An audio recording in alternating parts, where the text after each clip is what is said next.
They forced my 10-year-old daughter to stand in a freezing garage with a sign around her neck that read, "Liar." They didn't know that while they were laughing, I was holding the match that would burn their entire kingdom to the ground. My name is Sarah Bennett. I'm a 36-year-old paramedic, a widow, and a mother who learned the hard way that sometimes blood isn't thicker than water. It's just harder to clean up. Last Christmas Eve, while I was pulling a double shift saving lives at St. Jude's Medical Center, my in-laws decided to teach my daughter, Emma, a lesson about family hierarchy. Her crime? She accidentally mentioned at the dinner table that her Uncle Brian had bought a new truck with money he borrowed from her grandma.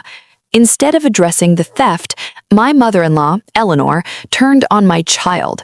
She called Emma a manipulator. She made her wear a handwritten cardboard sign that said "Family Disgrace" and stood her in the corner of their cold mudroom for 6 hours. No dinner, no bathroom breaks, just shame. When I got off my shift and saw my little girl shaking, not just from the cold, but from the trauma, I didn't scream. I didn't throw a vase. I did something much, much worse. Before I tell you how I legally dismantled their lives piece by piece, do me a favor. If you've ever had to stand up to a toxic family member to protect your peace, hit that like button and comment "Not today" below so I know I'm not alone in this fight. I drove Emma home that night in silence. She fell asleep against the seatbelt, her face puffy from crying. I carried her to bed, tucked her in, and then I went to the master bedroom closet. There was a metal lockbox on the top shelf that I hadn't touched since my husband James died 3 years ago. James was the peacemaker. He knew his brother Brian was a leech and his mother Eleanor was a narcissist, but I never knew just how much he knew until that night. I cracked the code, James's birthday. Inside, underneath his old watch and our marriage certificate, was a manila envelope taped shut. On the front, in James's handwriting, it said, "For Sarah. Open only if they cross the line." My hands were trembling. I poured a glass of water, sat on the floor, and sliced it open. Inside wasn't a love letter. It was a weapon. It was a certified quitclaim deed, dated 4 months before his accident. James had transferred the title of our property, the lake house my mother-in-law claimed was Mercer family land, solely into my name. He had done it secretly because he knew. He knew that if he died, they would try to control me with the house. But that wasn't all. There was a printout of Emma's 529 college savings plan. James's father had started it with $50,000 before he passed. Eleanor was the custodian. James had highlighted a series of withdrawals totaling $40,000, transferred directly to a personal checking account, Brian's account. I didn't sleep. I sat at my kitchen table until the sun came up, organizing evidence into a red folder. I'm a paramedic. I know how to triage. You assess the damage, you stop the bleeding, and then you stabilize the patient. My life was the patient. At 9 a.m., I called Mr. Vance, a ruthless estate attorney who had handled James's will. By 2 p.m., I was in his office. Mr. Vance looked at the deed, then at the bank transfers, and finally at a photo of Emma wearing that sign. I had snapped a picture of it before I ripped it off her neck. Evidence is everything. Mr. Vance leaned back and said, "Sarah, your mother-in-law, Eleanor, has been filing for a homestead tax exemption on your house for the past 3 years. Since she doesn't own it, that's tax fraud.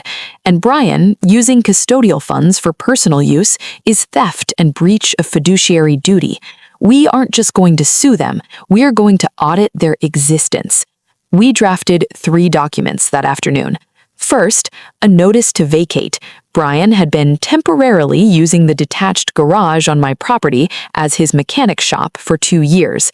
He paid no rent. He was evicted, effective in 30 days. Second, a civil lawsuit against Eleanor and Brian for the misappropriation of funds, seeking full repayment plus damages. Third, a formal fraud report to the county assessor regarding the property taxes. I didn't send these by email. I sent them via certified mail, return receipt requested. I wanted the little green card signed by their hands. New Year's Eve, that's when the mail arrived. My phone started buzzing at 4:15 p.m. Caller ID, Eleanor. I let it go to voicemail. Then Brian called. Then Karen, Brian's wife. My phone was vibrating off the table. I listened to the first voicemail from Eleanor. Her voice, usually so composed and judgmental, sounded shrill. "Sarah, what is this nonsense? A lawyer? Is this how you repay us for letting you live in our home? You call me back right now or I will come over there and drag you out myself."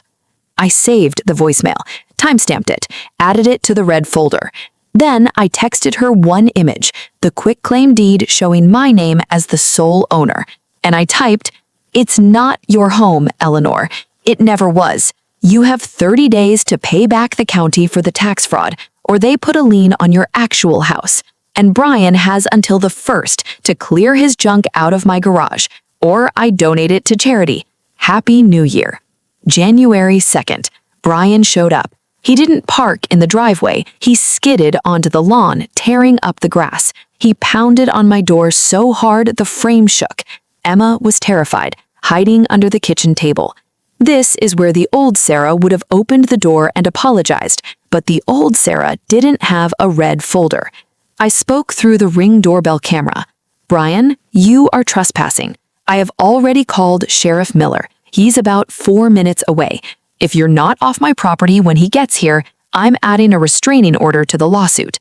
Brian screamed, cursed, and kicked a planter off the porch. But when he heard sirens in the distance, he ran. He jumped in his truck and peeled out. The best part?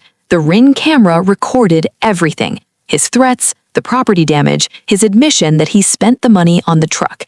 It was admissible in court. Over the next 3 months, their world crumbled. The county assessor didn't care about their family drama. They just wanted their money. Eleanor was hit with a $12,000 bill for back taxes and penalties. She had to take out a second mortgage to pay it.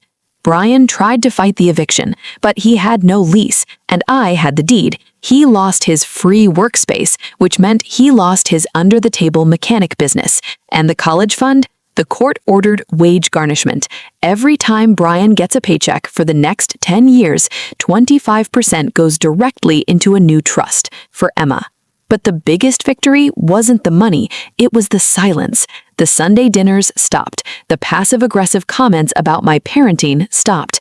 Last week, Emma asked me, "Mom, are we poor now?" I looked at her sitting in her safe, warm house, free from people who made her feel small. I said, "No, baby, we've never been richer. We have our peace." I share this story not to brag about revenge, but to tell you this. Being nice is not the same as being good.